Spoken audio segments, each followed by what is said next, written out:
ત્રિમર્મને બહુ સ્પષ્ટતાથી 3 અવયવ તરીકે લેવું છે: શિર, હૃદય અને બસ્તી.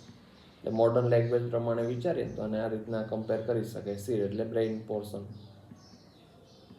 હાર્ટ એટલે હૃદયની સાથેનું જોડાણ, અને કિડની છે બસ્તી સાથેનું જોડાણ છે. એટલે આખું છે ને ટ્રાયંગલ ફોર્મમાં થશે આ રીતે. અહીંયા હૃદય, મગજ ને કિડની.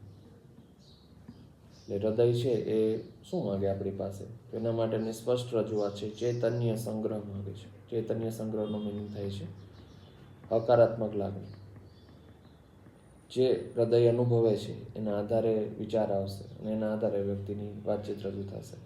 એટલે હૃદયનો જે ભાવ છે ને, હૃદયના ચેતનાના સ્તર ઉપર અથવા તો હકારાત્મક લાગણી પર આધારિત છે. અને એને કેમ સ્થિર રાખી શકાય? તો એના માટેની સ્પષ્ટ રજૂઆત એ છે કે જરૂર પ્રમાણે કોઈ વ્યક્તિની ભૂલ કાઢી શકાય, પણ એ વ્યક્તિને એ ફીલ થવું જોઈએ કે મારી સહાયતા માટે ભૂલ કાઢે છે. એટલે સહાયતા સાથે ભૂલ કાઢવી અથવા અન્ય વ્યક્તિની બિનજરૂરી ભૂલ ન કાઢવી, જો એટલું કાળજી લઈ લઈએ તો હૃદય ખૂબ શાંત ચિત્તથી કાર્ય કરી શકે. મગજ છે ને પૂરેપૂરું એ જરૂરી વિચાર માંગે આપણી પાસે. એમ કહે કે મને જરૂરી વિચાર આપો. બિનજરૂરી વિચાર કરીએ તો મગજની અનુકૂળતા ન આવે, અથવા તો મગજનો કોઈ વ્યાધિ થાય, બ્રેઇન ડિસીઝ થાય, અથવા ન્યુરોલોજિકલ વેરિએશન આવે. એ પૂરેપૂરું આંખ સાથેનું જોડાણ છે અને એ બિનજરૂરી મૂલ્યાંકન ન કરવા ઉપર આધારિત છે. એ બિનજરૂરી મૂલ્યાંકનનો સ્પષ્ટ અર્થ એવો લેવો છે કે જે પરિસ્થિતિનું પરિણામ આપણને અસર નથી કરતું, અથવા આપણે પરિણામ બદલાવી શકીએ એવી સ્થિતિ નથી, ત્યાં બહુ ચિંતા ન કરવી અથવા તો એ જજમેન્ટ ન લેવું. અને કિડની છે પૂરેપૂરું નાભી સાથેનું જોડાણ છે. અને કિડની આપણી પાસે એમ માગે છે મને જરૂર પૂરતો દબાવ આપો. વધારે પડતો દબાવ કે ડરની ભાવના છે ને મને અનુકૂળ નથી. એટલે સ્પષ્ટતા સાથે એમ કહે છે કે મને પ્રેશર વધારાનું ન આપો.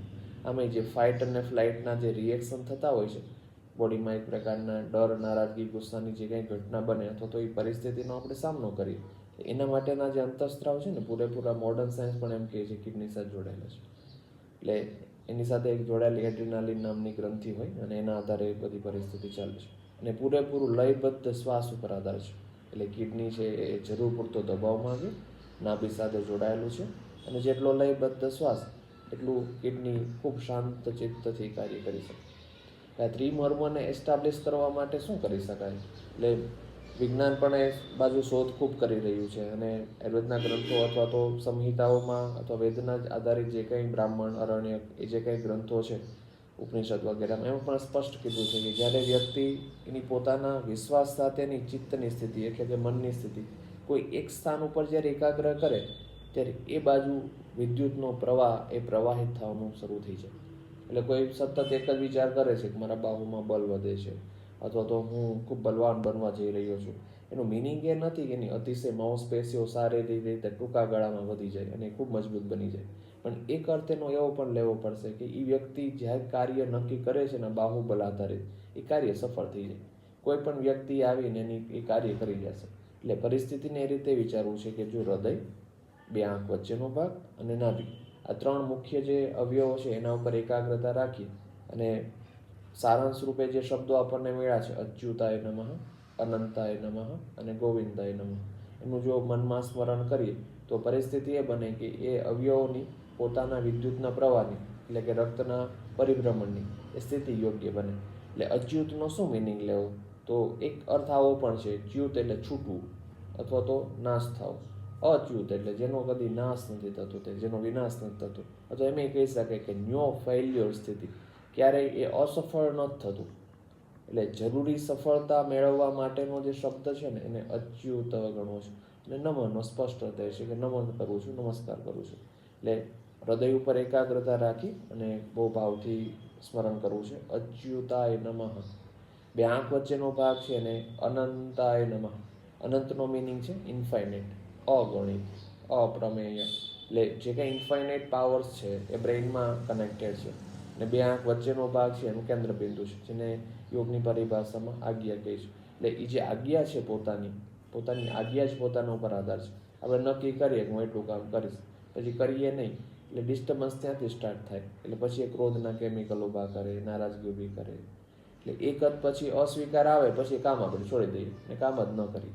એટલે એના બદલે જો આજ્ઞા જ મજબૂત બની જાય આપણી પાસે અનંત શક્તિ છે, ભાવ ઊભો થાય અને એના આધારે આપણે કાર્ય કરી શકીએ, તો એ મગજને કેન્દ્રીકરણ કરવા માટે બે આંખ વચ્ચેના ભાગ ઉપર એકાગ્ર ચિત્ત કરી અને અનંતાય નમઃ એ ભાવ ઊભો કરવો છે.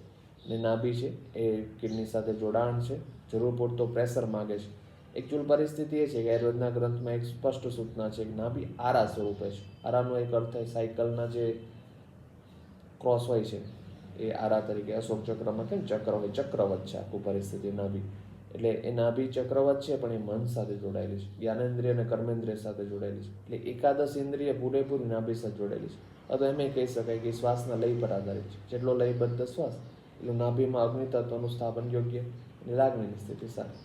એટલે એ ભાવ ઊભો કરવા માટે ગોવિંદાય નમઃ. અહીંયા વિદનો અર્થ થાય છે જાણનાર, અને ગો એટલે જ્ઞાનેન્દ્રિય અને કર્મેન્દ્રિય. જે જ્ઞાનેન્દ્રિય અને કર્મેન્દ્રિયને જાણના છે તે, એટલે ભગવાન શ્રી કૃષ્ણના અથવા તો સજાગતા જેની પાસે અતિ સારી છે એ 3 શબ્દોચ્ચારને ત્રિમર્મ સાથે જોડવા છે. અચ્યુતાય નમઃ, અનંતાય નમઃ, ગોવિંદાય નમઃ. એટલે હૃદય ઉપર એકાગ્રતા રાખીને અચ્યુતાય નમઃ, બે આંખ વચ્ચેનો ભાગ અનંતાય નમઃ, અને નાભી પર એકાગ્રતા રાખીને ગોવિંદાય નમઃ. આદર્શ વાત એ છે કે પોતાના વ્યક્તિને જ્યારે સમય મળે ત્યારે એના પોતાના ઉર્જાનું સ્તર અને પોતાની સજાગતા સ્થિર રહી, પોતાના ચેતનામાં સ્થિરતા આવે, પોતાનું ચેતના એક ગર્વથી લઈને આત્મબોધ સુધીના ફેઝમાં રહે પોઝિટિવ. એ માટે એ વ્યક્તિએ ત્રિમર્મને પ્રાણ સ્થાપના માટે આ રીતે વિચારી શકાય. એટલે જેટલી સમય છે આપણી પાસે 9 સાયકલ પણ કરી શકીએ, 1 મિનિટ કરી શકીએ, અથવા 3 વાર અચ્યુતાય નમઃ, અનંતાય નમઃ, ગોવિંદાય નમઃ, અને 1 સાયકલ કરવી છે એ 3 સાયકલ કરી શકે. પોતાના સમયની અનુકૂળતા પ્રમાણે કરી લેવું છે.